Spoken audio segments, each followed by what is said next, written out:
Good afternoon, Patriots. This is the American Vision, brought to you by the TLBTV network and broadcast from the Liberty Beacon project. Today, I'm really extra excited to have a guest, Dr. Ileana Johnson, and she has written 4 books, of which we want to talk about. The one that I just got finished reading is called Echoes of Communism. And so, to introduce myself, I'm Bill Muckler, and you probably already knew that, and I'm broadcasting from my home in Cocoa, Florida, which is on America's beautiful space coast. And Ileana is broadcasting from her home in Northern Virginia. And welcome, Ileana. It's such a pleasure to have you with us on the show today. Thank you, Bill. Thank you so much for having me. And perhaps I should try to introduce Dr. Johnson a little bit, because she is born in Romania, so she lived firsthand under communist rule and came to America by choice and got her bachelor's or master's and her doctorate degree in education. So Dr. Johnson, or should I just call you Ileana? Would you tell us a little bit about your life in Romania and under communist rule, and what motivated you to come to the United States and receive an education here? Well, I've always wanted to study abroad because I was tired of all the socialist, communist indoctrination that we received in schools.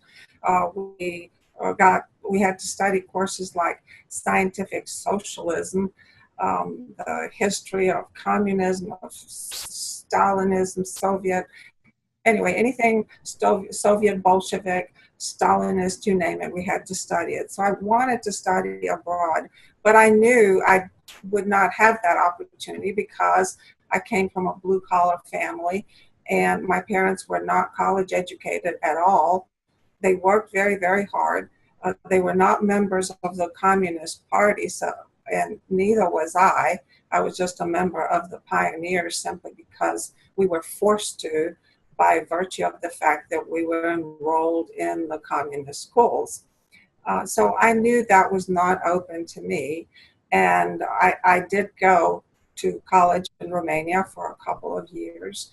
I had almost perfect scores in the college entrance exam, which is under communism, you had to pass an exam to graduate from high school, as well as a very stringent college entrance exam. And so I knew that I had very little chance of ever going to college and of ever becoming a doctor in any field of endeavor that I might be interested in, simply because we were not part of the Communist Party apparatchiks whose children always had priority in anything. There were not many places in colleges. The competition was very strong. For example, one college I tried to enter, which was philology, in the particular language I was interested in, there were only 10 spots, and there were 400 or 500 applicants. My daddy wanted me to be in petroleum engineering, but I wasn't interested in it because I saw how hard, toxic the environment was. So anyway, to make a long story short, going abroad was probably the only option. And I was lucky that I found a possibility to go, and I took it. That's amazing, and we're really fortunate that you came here. I mean, you have added so much to our country. When I read your book, I was thinking about the survey I saw, where 40% of the Americans now think that socialism is a better option than democracy and capitalism. And as I read your book, I came across terms that many of our viewers probably aren't familiar with or don't understand. But when you say you were not in the Communist Party, how could someone be in the Communist Party, and what is meant by being in the proletariat, and all those kinds of terms that many people don't understand? Well, the Americans, of course, are indoctrinated in schools that communism is equality, it's a utopian society where everything materializes out of thin air and you don't have to work. And that's not the case. It's actually more exploitation than you can possibly imagine, because the majority of the population belongs to only one class, the proletariat. That included a person educated in college or a person who had a blue collar job. Uh, Pretty much everybody was paid the same, and if people did go to college the honest way through a rigorous entrance, they went to actually to get educated, not because they were going to make more money, because they weren't. The Communist Party dictated how much each person was remunerated during a month. So salaries were very close. And so there were no classes really other than a small elitist class that were the apparatchiks, or the higher echelon of the Communist Party, who could confiscate anything they wanted from the commonly held property and means of production in the country, which we were supposed to be shareholders of this common property, but you try to take something and you would wind up in jail for a long, long time. So you did not have a middle class. And if you dared accumulate anything extra, whether it was food or personal clothing or furniture or what have you, you were usually snitched on by a block informer who was paid extra each month to write down everything the people who lived in that particular apartment did, or who visited them, and so forth. So they had a very strong and a very thorough informant kind of network, and they bribed them, or paid them if you'd like, with extra food that was not available to the rest of us. They could actually go shopping at the stores of the Communist Party, who were well fed and happy, where the rest of us were starved most of the time. In many of the books and stories I've read, and mostly about Russia, which I presume the system was pretty much the same in Romania, where you're from, most of the people lived in apartment houses, or they lived on farms. And the farmers were really treated pretty poorly. But if you lived in an apartment house, those buildings were not necessarily the nicest in the world. I mean, the existence was pretty stark, but you never knew who your neighbors were, because even though they may seem friendly, you never knew if they were going to tell stories about you or turn you in, so to say. And in many cases I've read where there were snitches, as you say, or spies, who turned people in just to get something extra, not that there was any truth to the story. So when I read your book, I kind of got the impression that that was the same experience you had. Yeah, of course. And in our particular case, we lived in an old concrete block apartment, and there were about 15 apartments per entrance. And it was a 5-story building, and we lived at the top. And we knew exactly who the snitch was, because she and her husband always had the best of food, which, and we never saw her stand in lines, so it wasn't hard to tell. I'm sure in other places perhaps it was. But yes, you're right. If you lived on a farm, you lived in a small, modest house, and you may have a little bit of land around to maybe plant some tomatoes and a few other vegetables. And you went to an outhouse. And there was no running water, and electricity didn't come until the 70s. But if you lived in the city, yes, pretty much everybody lived in these horrible looking concrete apartments. And I went back to Romania, and the apartment we lived in for almost my entire life there, I lived there for 20 years, it's still there. It has been privatized. People actually bought those tiny apartments. And my husband never believed me when I told him the stories, how teeny they were, until we actually went into my childhood friend, into her apartment. She still lives there with her husband and her mom.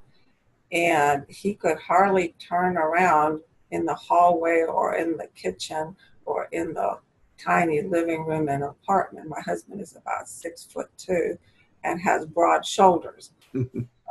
And so now he kind of had an idea what it was like. And in the bathroom, there was a big chunk of concrete missing from the window from the 1977 earthquake, and it was still missing. They've never fixed it.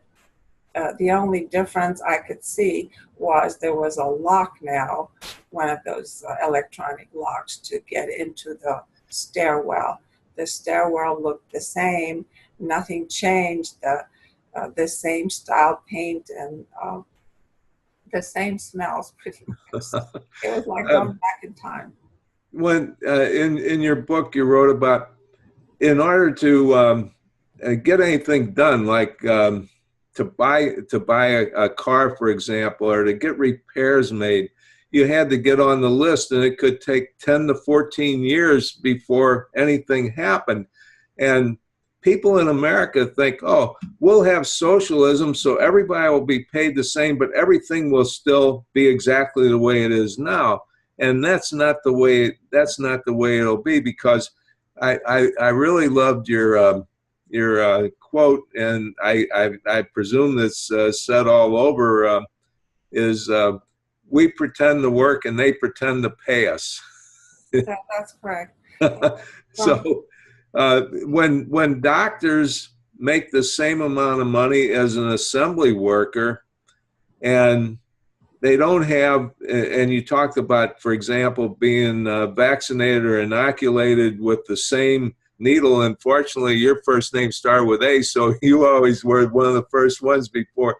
And by the time it ended up, the whole class got their inoculation, used the same needle throughout the whole process. And we can't even understand that here in America, because we're so used to everything being so sterile and and sanitary, where if the doctors don't have the resources and they're not getting paid and the facilities aren't like they are here, I can't see how there would be any advantage to having a society like that.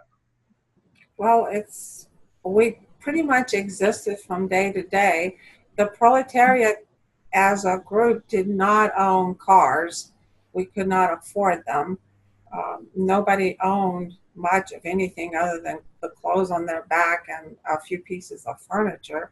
And if we saved money at the state bank, if we did something wrong, they moved and confiscated the money. Or if you made a mistake at work and they deemed that that mistake could have been prevented if you were more vigilant, they put you in jail and confiscate all your savings. The only people who were chauffeured around in cars, usually Russian-made cars, and finally we had our own version of Romanian cars, were the people in the Communist Party. If you saw now and then a person owning a car, it was usually not by honest means. There was tremendous corruption, stealing, theft, which was usually a result of the fact that the shortages of food and all the things that people needed have caused this black market. People were stealing from work to survive, and they would trade or barter with other people who worked in other factories, and they also stole whatever they were making, and they would trade, let's say, a piece of meat for some detergent or a bottle of wine, whatever you needed. And of course, you could also sell these things and accumulate money. And with money, you could buy things on the black market, or when you ran out of rationing cards. The Communist Party was the central planner of the economy, and you can imagine how well versed they were in planning such economy. A lot of them had a second, third grade education, but they had a good mouth. They were good community organizers. So uh, they planned, usually it was a disastrous economy most of the time.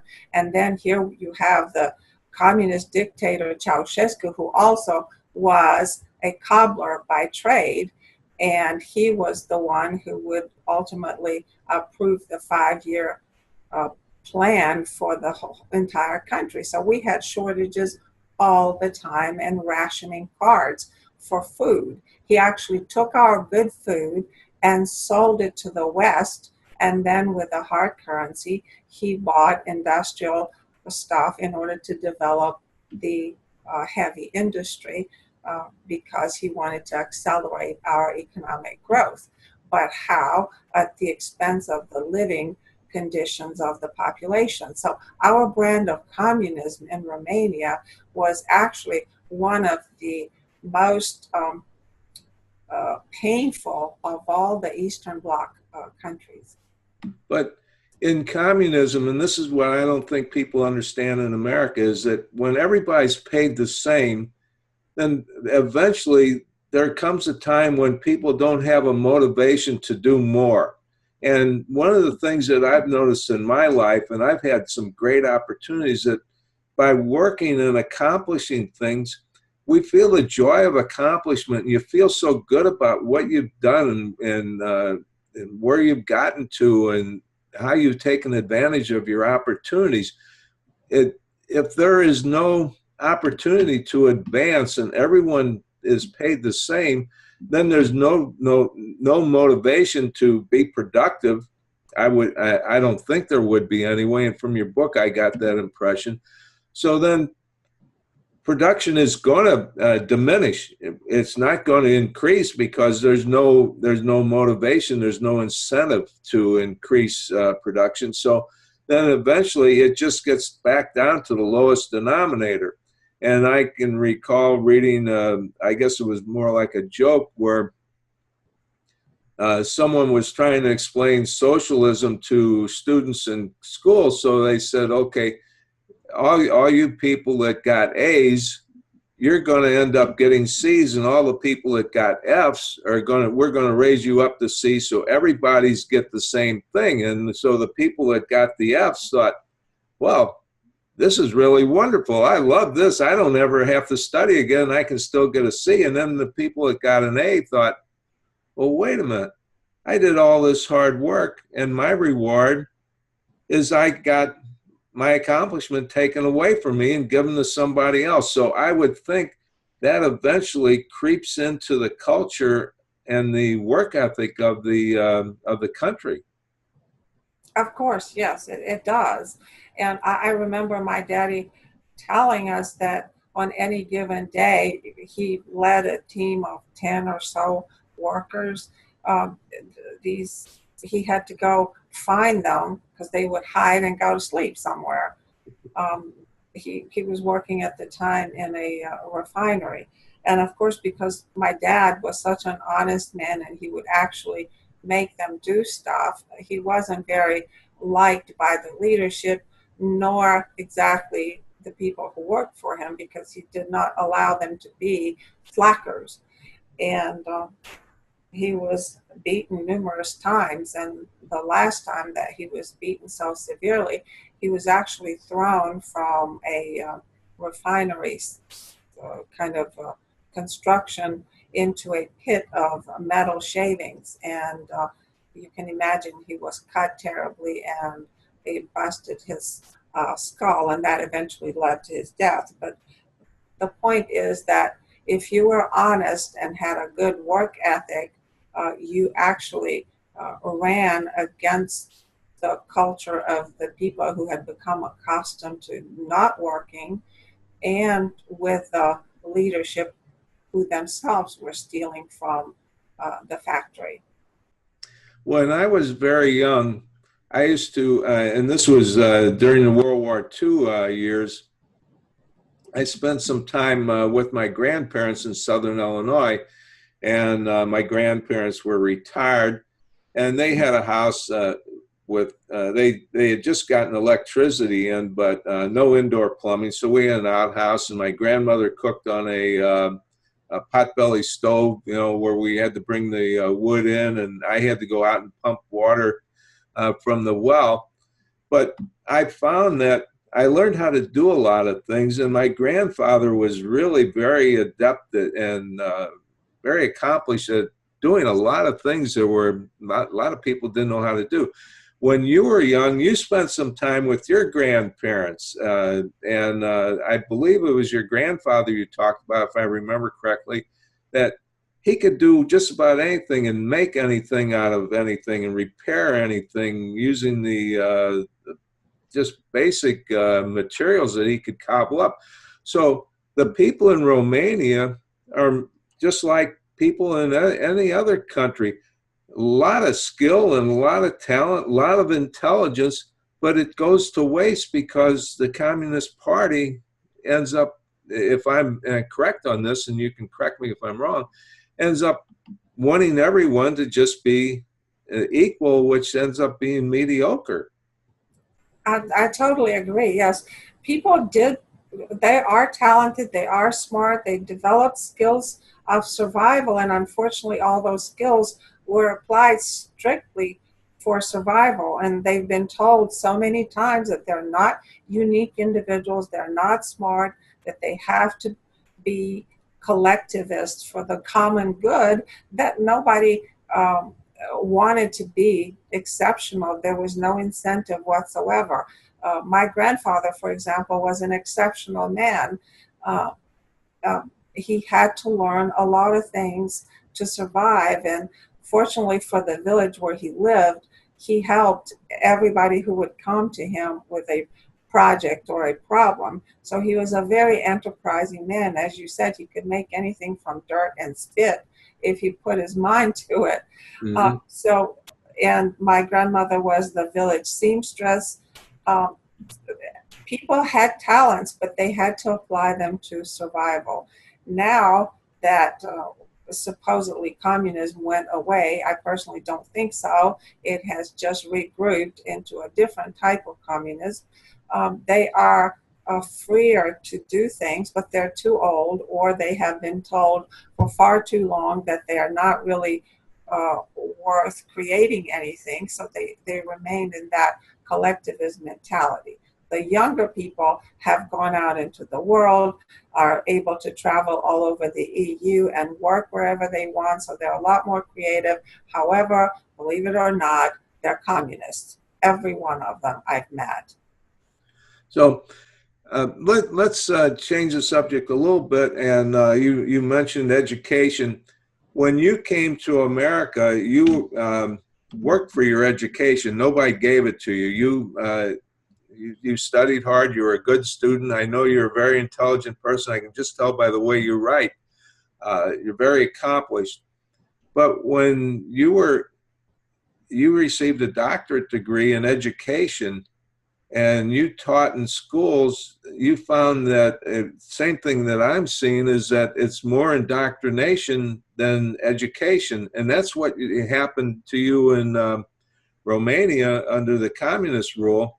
Is it seemed like the subjects were more geared toward communist indoctrination than actual studies of skills and knowledge of the particular field you were in. I actually got a very good education in other areas, not just communist indoctrination. So by the time I came here, I was actually probably more educated than any person who received a master's degree and was going to study for a doctorate, because I actually had for example, calculus 1 through 3 in high school. I have very good mathematics, physics, and chemistry, but we never did experiments. The laboratories didn't have materials to teach us anything. They were just there for show, so to speak. Once in a while, the chemistry teacher would demonstrate one reaction, chemical reaction, by taking two elements, and that was it. We just didn't have the money for such an education. So it was mostly theoretical. However, I knew quite a bit. And I remember trying to substitute at a high school, part-time at a high school in Mississippi. And I was told in 78 that we just don't get anybody off the street.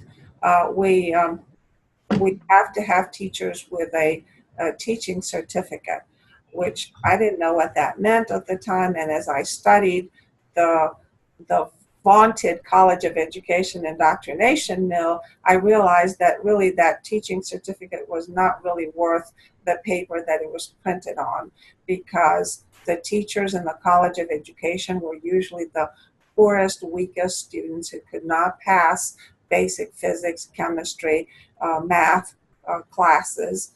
So they took just easy stuff, sociology, anthropology. They took women's studies, gender studies, racial studies, that sort of thing. So it was kind of an insult to me, because I felt like I had a lot to contribute to the students. And as I continued my education, most of my education was arts and sciences, not College of Education. And I actually never attended the College of Education. I took 2 courses. But in order to be able to teach with a doctorate, you had to get a College of Education degree in this country, which is an educational doctor. And it's interesting that even so, I still couldn't obtain a teaching certificate because I didn't have their required courses to be indoctrinated into whatever the philosophy was at the time. It changes periodically, but I was shocked how miseducated those students were, and I thought, these people are going to teach our students. And that was in 1979, when the College of Education was formed, thanks to Jimmy Carter. Mm-hmm. And so they've had all these years of miseducation or education into socialism and communism. And I've actually had, during my 30-year teaching career here, I had students who showed up frequently for class with T-shirts and hats with Che Guevara's face on it. And I tried to explain to them who that person was. Instead of learning a lesson, they were so brainwashed, they increased the numbers of times that they wore the T-shirts to my classes. Oh, that's I remember reading that also, and I've been talking in my articles and my book and to everybody I know that in 1979, when Jimmy Carter passed the Department of Education, we instituted the Department of Education, America was #1 in scores in the industrialized world. And the Department of Education was just supposed to be something that was going to augment the education of the people throughout the country, and it would have about 4,000 people in the Department of Education with about a $5 billion budget. Now the budget is somewhere around 60 plus, almost $70 billion, with 60,000 people in the Department of Education. And our scores have dropped down to the 20s, the high 20s, and the 30s. So it looks to me like this has not really worked very well. And so what's happening in America today is people just don't understand what it was like, 40 and 50 years ago and what it is today.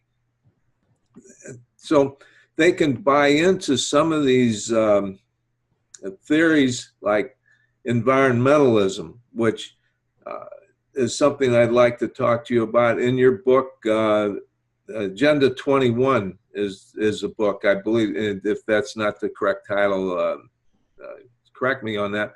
But could you tell me a little bit about Agenda 21 and the United Nations and what caused you to write that book?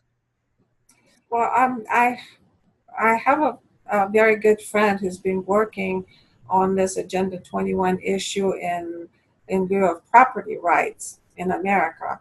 And I was trying to help him with some of the work he was doing, and I started reading, and I was just absolutely mortified when I realized that it's a form of global communism, and it's dictated by the United Nations, and it has been implemented without congressional approval at the local level across the United States and across the world. And they're so far gone. I believe the United States signed onto this Agenda 21, which is a real document, about 300 pages, give or take, about 40 chapters. And it covers every aspect of our lives, whether it's private or business.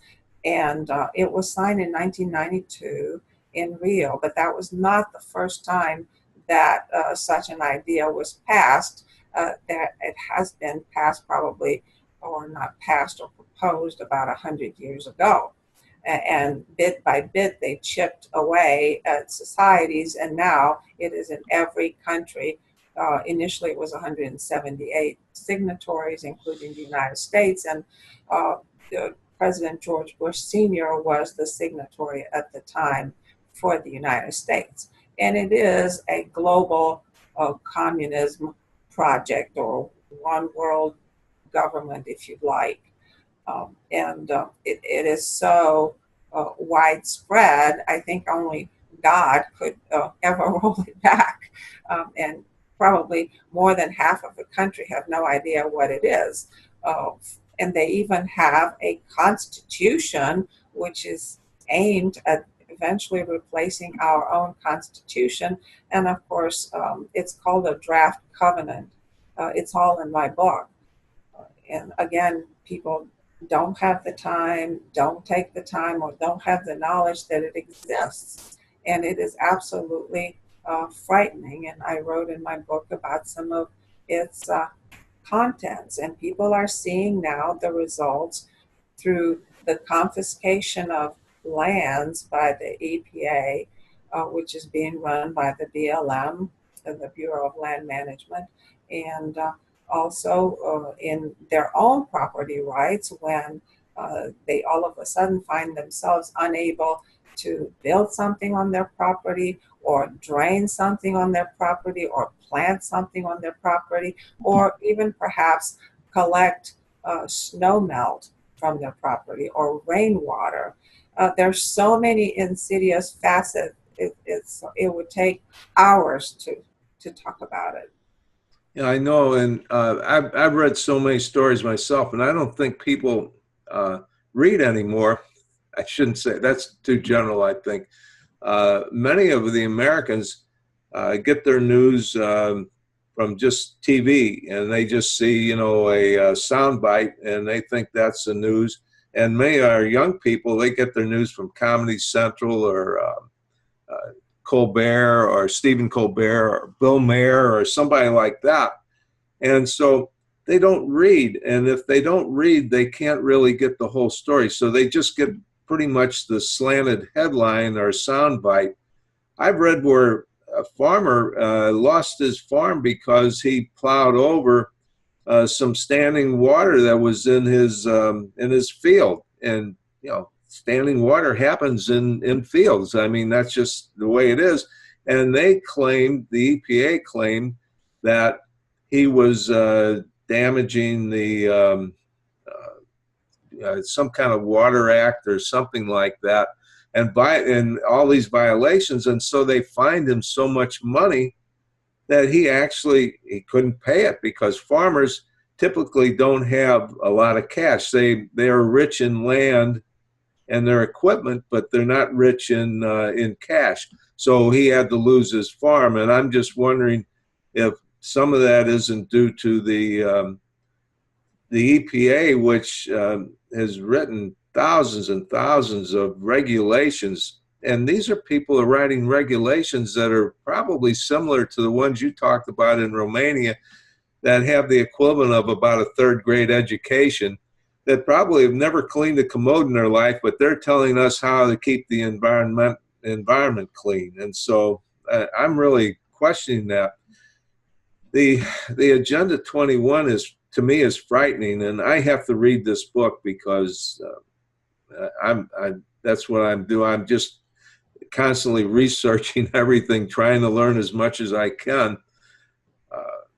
If someone wanted to buy this book from, they could get it, I guess, on Amazon, because I saw the book on Amazon. I kind of read a little bit of the sample. But if they wanted to buy something and have you sign it, for example, how would they go about doing that?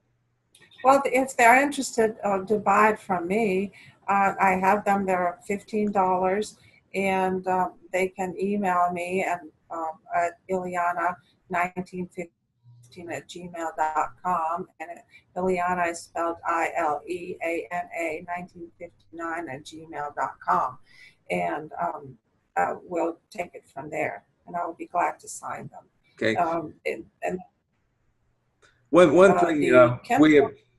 I'm sorry, one thing we haven't had a chance to talk about is when this video is broadcast on the TLBTV network, it'll come with an article, and we haven't talked about that, but I'll need you to help me write a little bit of an article, and then you can put any of your contact information in there, like your email address. So when people read the article, it'll be up there, down there, wherever they put it this week, and it'll have your information. And I want you to, list your books and perhaps write a small synopsis or something on each one of them, so our viewers can know where they can purchase your books and where they can get them and read them. And I know I, for one, I want to get Agenda 21 and start reading it. I'm starting on Communism 2.0, and I'm thinking maybe I should have got Agenda 21 because that seems like it's more topical right now. Well, if people go to my, if they want to buy it directly from Amazon, and of course they make most of the money, there are links on my website, IleanaJohnson.com, that take them directly to Amazon, and it's ILEANA Johnson.com.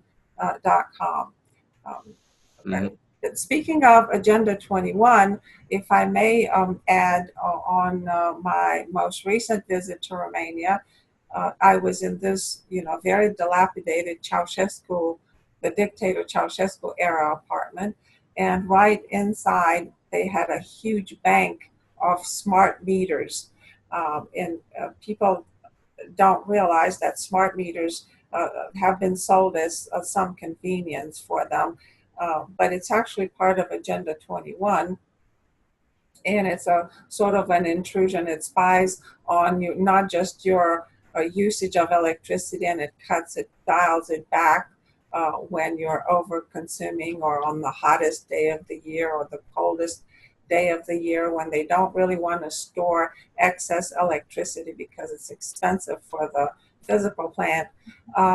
So they dial it back and you get really hot or you get really cold, but they actually spy on your habits. They know exactly what you're using in your house, which appliances, and they can sell your information to a third party. So anyway, I saw this bank of smart meters, brand new, given to them, not bought. They're usually expensive for Americans to buy, and they're forced to buy them when they're installed on your property. But they were given to them by the European Union, and they were sold as, oh, we're trying to save you money on electricity, which is not true. After many studies have been published, the cost per kilowatt hour is much more expensive. They're not reliable, and they actually, if exposed to the elements, which usually in America they're outside the home. They're not inside, as in the case of this apartment complex. So they usually wear out very quickly, and oftentimes they fry and burn houses. So in many states, they've been banned. Other states, people have opt-outs, and in Virginia, where I live, we have an opt-out. And of course, I opted out because I have been in hearings in Richmond, our capital, and I've heard a lot of sick people come and testify how damaging these smart meters have been to their health since they've been installed on their homes. I know what you're telling me is I see it every day. For example, if I go to read an article from a newspaper, and I'll see ads on there that are directed toward me because maybe I researched something I wanted to look at. For example, I wanted to look at new ways to find key fob or keychain type thumb drives or flash drives. And so I was looking at a few sites to see, what they had to offer and how much they cost and everything, because I wanted to offer that as like an incentive for people who bought my books.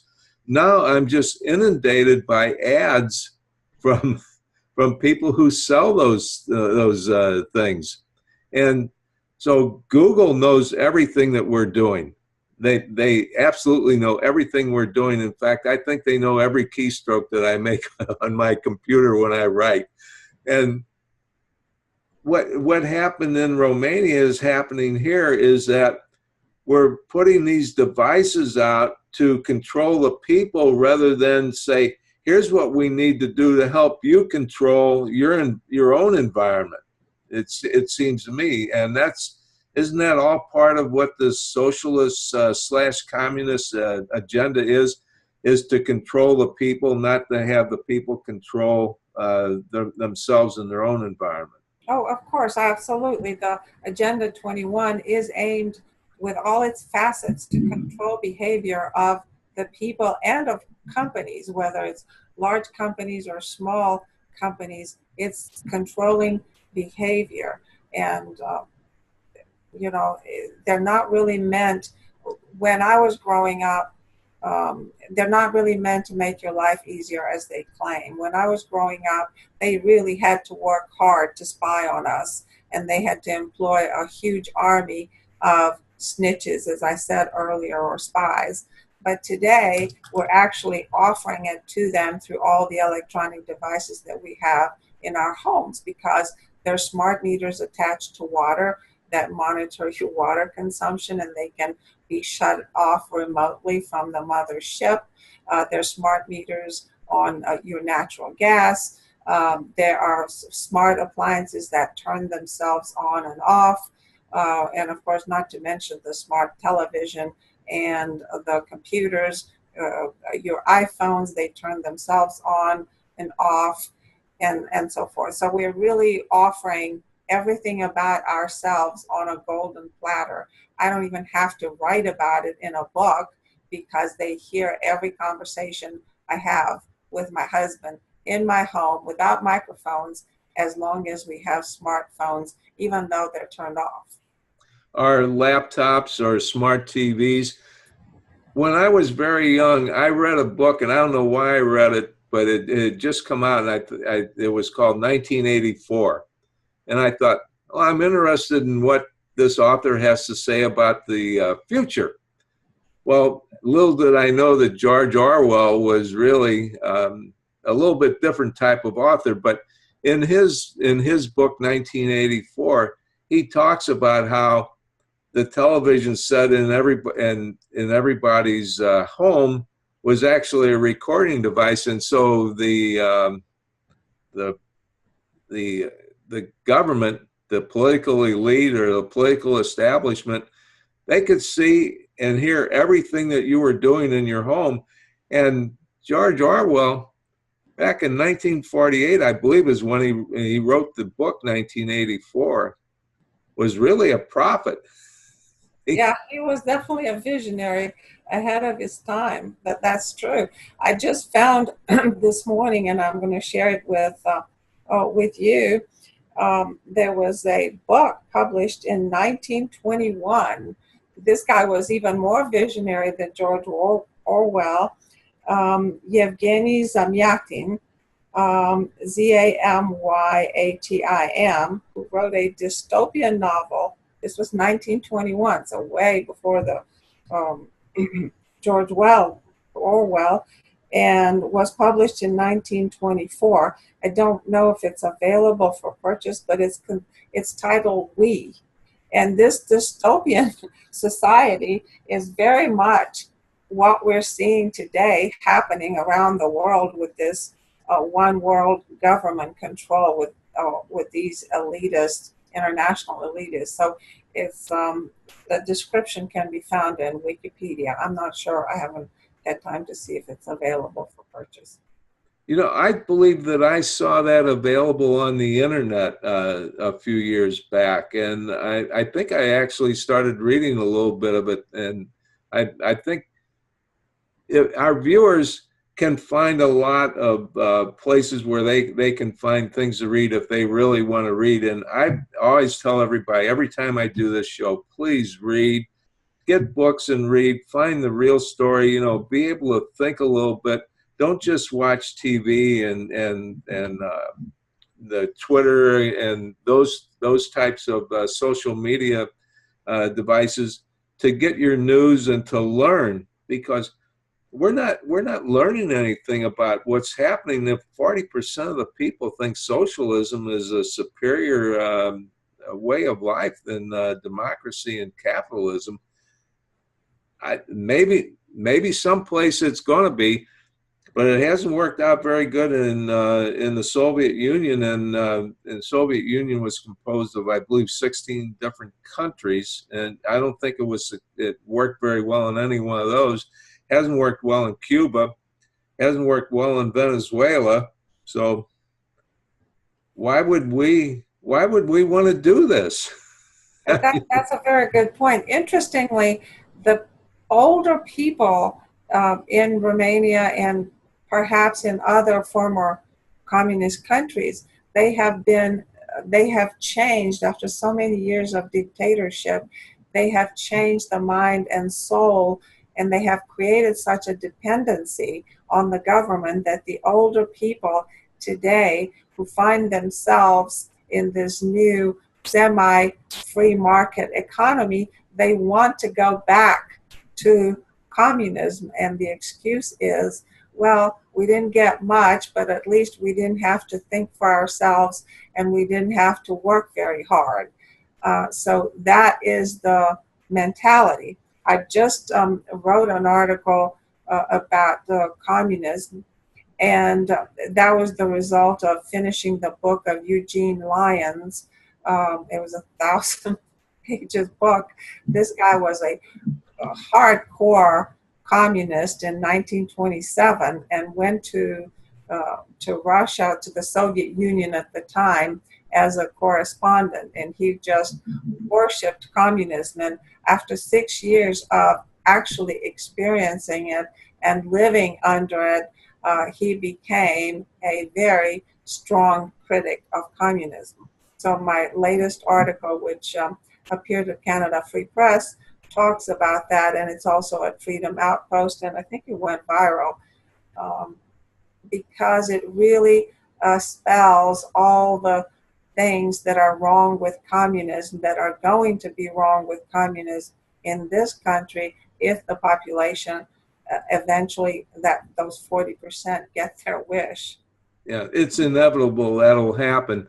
I talked on my shows when I do the show solo by myself and talk about paradigm paralysis. And we're a country where we really have a very serious case of paradigm paralysis. We just cannot think outside the box. And I've read Thomas Kuhn's book many times about paradigms. But it also gets to a point where people are willing to settle. They can, I guess, they can just settle for anything. If it's good for me, then let me have it. And so In my new book, I'm writing one of my chapters on our culture is the new Holy Trinity is me, myself, and I. And that was another thing in your book in communist Romania. Expression of religion was really forbidden, other than I believe you said weddings and funerals and baptisms. Yeah. Other than that, you cannot express that. And I can see that in America today. We're trying to really get rid of religion in America today. Well, in Romania, the opposite happened when communism went away, supposedly. They built 6,000 plus churches all over the country, and there was a renaissance of church. But the people have been so indoctrinated into no religion or hiding that only older people would go to church.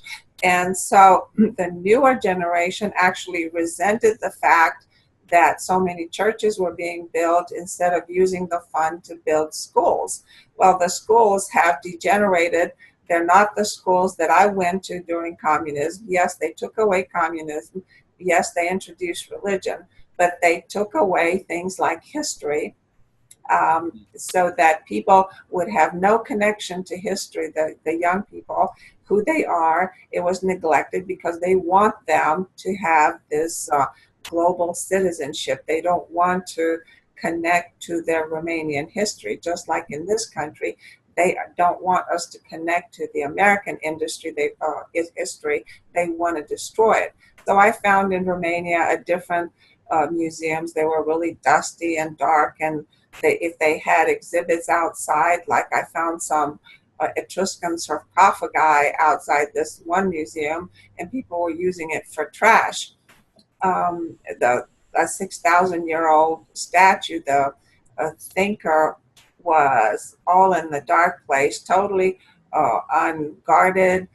You could have just picked it up and walked out of the museum with it. That's how little regard they have for history. And why? Because they want people to become global citizens, these internationalists. And that's why I said young people today, whether it's in Romania or throughout Europe or in this country, they have become global citizen internationalists. So they don't want any borders. That's why sovereignty is going away. That's why we have Europe flooded by African economic migrants or Middle Eastern economic migrants. They want to change the face of Europe, where it becomes a mishmash of people from various parts of the globe who have no allegiance to the land where they live or to its history or monuments or any kind of remnants from the past. And it's very, very sad. In America, we've been hearing over the past 20 or 25 years about the New World Order. And many people think, oh, that sounds pretty nice. That's cool, a New World Order. But a New World Order is really globalization. And one of my tenets that I continue to write about in my books and articles is the best government is a small, limited government that's close to home, which is completely opposite of a one world order or one world government, which is what the UN and globalization would bring to us.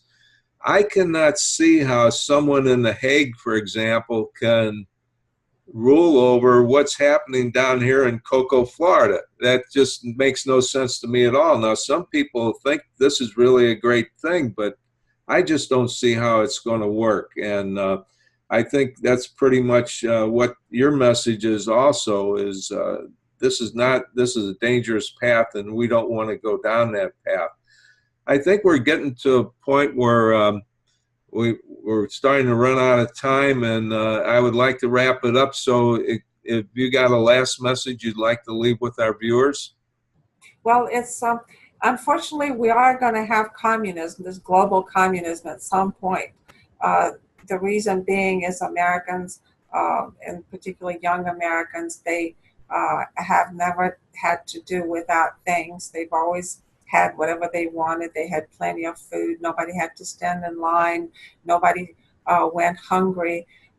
We everybody's fat at school, they're fat at home, and they still, although we have an obese nation, they complain that people go hungry, which is an which is a lie, obviously.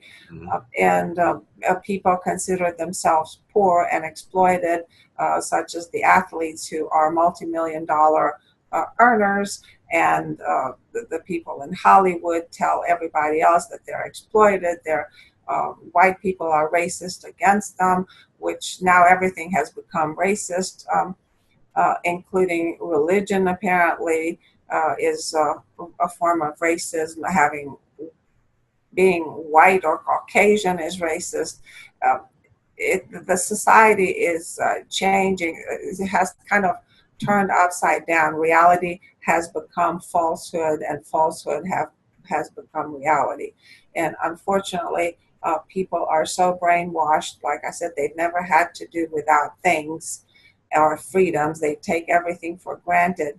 But once this globalism comes into play, they will have to do without things, and they're not going to like it. Unfortunately, it's going to be too late. I remember as a small child standing in line at 4 or 5 a.m. with, money in my fist trying to buy bread or a liter of milk. And sometimes it ran out. I know what it is to be hungry. Nobody fed us in school. And I know what it is to be cold, to be without water, to be without any kind of support except from your immediate family and perhaps some of the extended members, but we're generally in the same boat of have-nots. So these people have been so opulent, so well off by the world standards. I think they're just tired of being wealthy, really, and they want to try being truly poor. Of course, the term is always relative. How poor are you? Well, it depends what criteria you use. The same with wealthy. How wealthy are you? Depends on the criteria. But most people in America have had the best standard of living for a very, very long time. And they are going to find out that it's not going to be that for much longer. Yes, and we've evolved, our democracy has evolved to the point where we're going back to dependency again.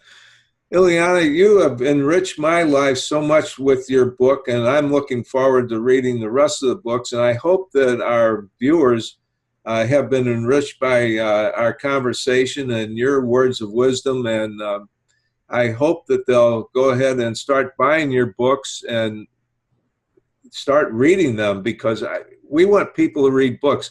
That's how you learn about history. You have to read, and that's become a lost art in America today. So with that, I guess that kind of concludes our conversation for today. I want to thank you so much for being with us, and remember, my saying is Proverbs 29:18, where there is no vision, the people perish. And the 2020 vision is my life, and my life is a 2020 vision. So God bless you, Ileana. God bless all the people who watched today, and God save our America. Thank you, Bill, for having me. God bless America.